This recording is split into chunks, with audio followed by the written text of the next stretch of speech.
आप जानते हैं आईसीसी चैंपियंस ट्रॉफी के अब तक कितने एडिशंस खेले जा चुके हैं? पाकिस्तानी टीम के कप्तान कौन कौन से खिलाड़ी रहे और टीम ने कौन कौन सी फतुहात हासिल की, आपको इस वीडियो में तफसील से बताते हैं।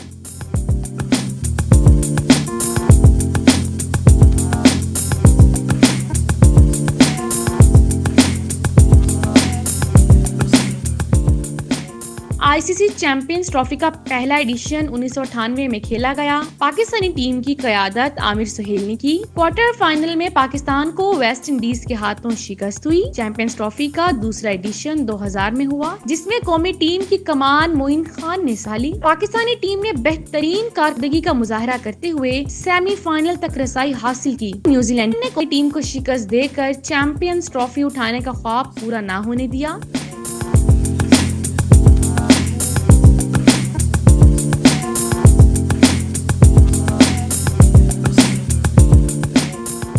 2002 में होने वाली चैंपियंस ट्रॉफी के तीसरे एडिशन में पाकिस्तानी टीम के कप्तानी वकार यूनिस ने की, लेकिन ग्रीन शर्ट्स पहले ही राउंड से टूर्नामेंट से बाहर हो गई। 2004 में चैंपियंस ट्रॉफी का चौथा मेला सजाया गया। इंजमामुल हक ने पाकिस्तानी टीम की क़यादत की। शाहीनों ने दूसरे एडिशन की तरह इस एडिशन में भी सेमीफाइनल में जगह बनाई, लेकिन वेस्ट इंडीज ने कौमी टीम का इवेंट जीतने का ख्वाब चकनाचूर कर दिया।